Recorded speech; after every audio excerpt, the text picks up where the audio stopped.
Donc je m'appelle Marc, j'ai 49 ans et je suis conducteur de car.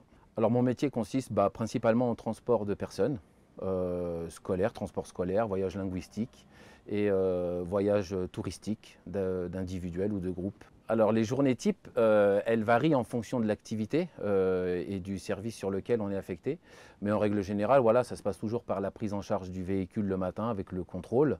Et puis le fait de regarder où on doit se rendre, les horaires, maintenir les horaires. Et puis ensuite le soir rentrer et remettre le car en état pour le lendemain. Ce que j'aime dans mon métier, la conduite de gros véhicules et puis tous les moments qu'on est amené à partager avec les gens, le fait de voyager, le fait de aussi visiter plein de choses. L'avantage de ce métier-là, c'est le fait de ne pas être dans la routine. Les journées se suivent mais ce ne ressemble pas.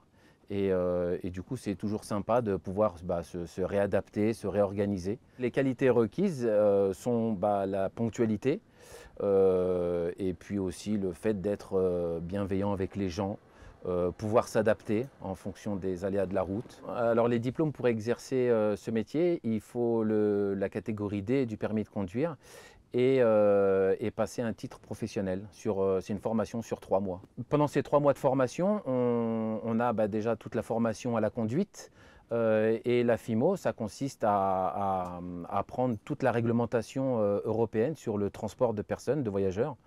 Et cette formation-là, elle est renouvelable tous les 5 ans. L'emploi dans ce secteur, oui, il y a de l'emploi.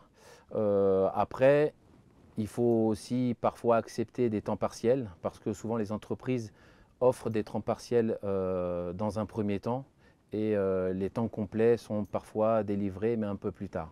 Dans l'entreprise, il y a une bonne ambiance entre nous. Même si on est tout seul au volant quand on part en voyage, on a de l'interaction avec les autres collègues. Déjà pour les informations sur certains trajets. Parfois, les gens ont déjà fait des trajets, donc ils sont là pour nous conseiller.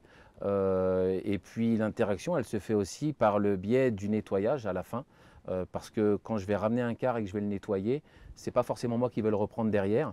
Donc il faut que le conducteur qui le reprenne derrière moi, il soit satisfait du ménage qui a été fait en amont. Le meilleur moment pour moi dans la journée, hormis la journée en elle-même, si ça s'est bien passé, c'est principalement au retour, quand on est avec des groupes et où les gens sont contents de leur journée, sont satisfaits du transport et qui nous le font savoir. Donc ça, c'est vraiment sympa, quoi. Alors la personne qui hésiterait encore à devenir conducteur de car, il faut juste bien se renseigner sur le métier, les horaires, ce que les sociétés sont susceptibles d'offrir comme contrat, et puis d'y aller, quoi, sans se poser de questions. Et à partir du moment où on aime ce qu'on fait, on le fera forcément bien, quoi.